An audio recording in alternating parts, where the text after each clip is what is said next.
Let's talk about how I laid out this garden. So this garden area is 30 feet by 20 feet. The very first thing that you're going to need to know is the direction of the sun. In this case, this would be the north. Why is that important? Because you're going to want to put any taller plants like any corn, sunflowers, anything that's going to grow tall and shade other plants to the north side of your garden. You'll also need to know that when you're looking at the individual garden beds as well, because the sun is going to carry from east to west.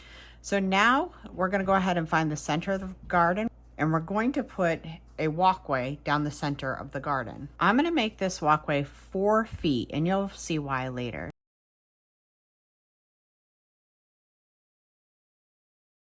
Now we're going to look at garden bed areas.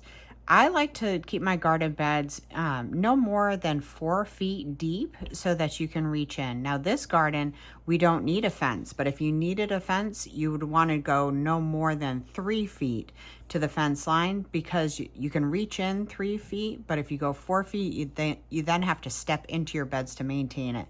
And because this is the north side of the bed and we can plant things like corn or taller things, we're going to make this whole area one big growing bed. So this gives us a 13 by 4.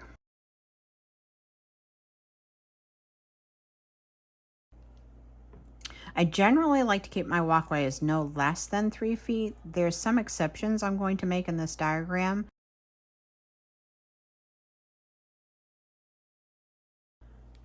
Now remember when I said I'm going to explain why we made this 4 foot? There's a couple of reasons why. One, it makes it really easy to get into the garden with a wheelbarrow and bring in all of the compost and everything that you need once that you have things growing and in the way. It also makes a very good distance for putting a 16 by 4 foot cattle panel as an archway to grow over, increasing your space to be more vertical. We're only going to make this one 3 feet.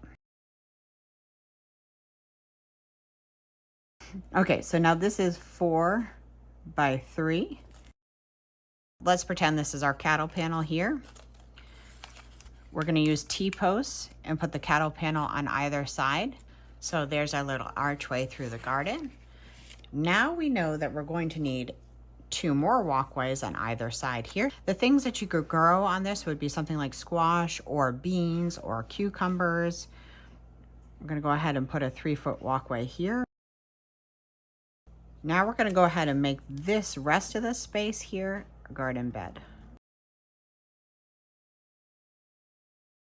I know I'm making this look easy, but I did mess around with this layout multiple times. So that's 4 foot by 7 foot. Now we know we have walkways here. We're going to need walkways on this side so that we can maintain this garden bed.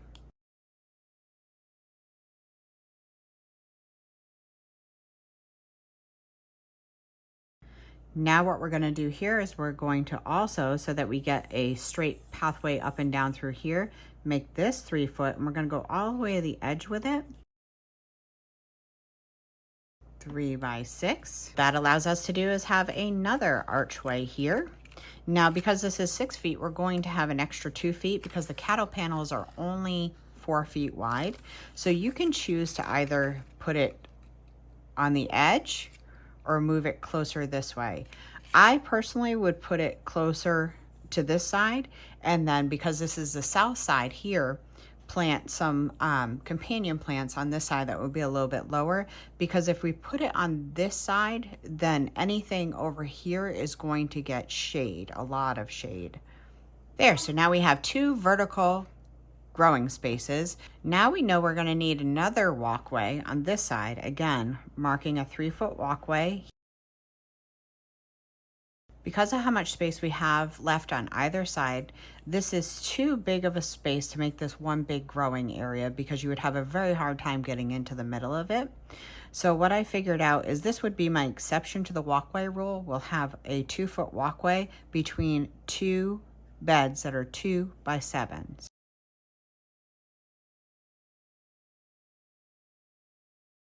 So this is 7.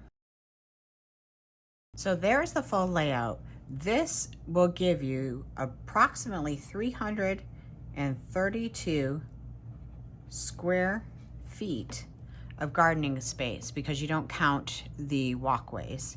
Now, a garden of this size will be good for 1 to 4 people.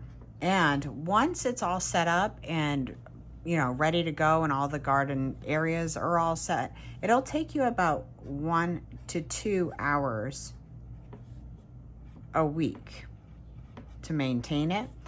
Now, that'll also depend on what you do in the walkways. We like to get arborist wood chips. We put down cardboard and then put the wood chips on top of that. That means you don't have to waste any time coming in and mowing any grass. It's also a lot cheaper and a lot better than putting down pea stone or gravel of some sort. It's a lot more forgiving because you can just go every year and add some more wood chips on top of it, and you don't have to worry about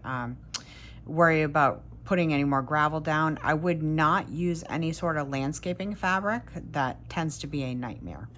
Also take in consideration the time for watering. Now I've gone ahead and shut off my light so that I can show you these cattle panels and how it may affect the way you plant things. So your sun is going to rise in the east, and you'll notice that the cattle panels will cast shadow, and the lower the sun, the longer the shadow is going to be. So as the sun starts to travel over,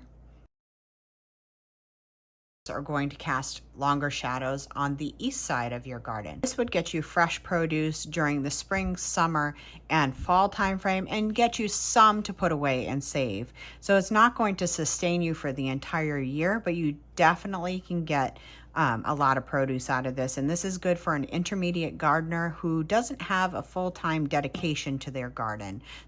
So I hope you found that helpful, and if you did, please let me know in the comments. And if you're new here, my name is Rachel. I'm a Zone 6 Connecticut gardener. I do companion planting and square foot gardening in a no-dig garden. That's a mouthful. And if you enjoyed this video, please like and follow for more gardening and herbal content.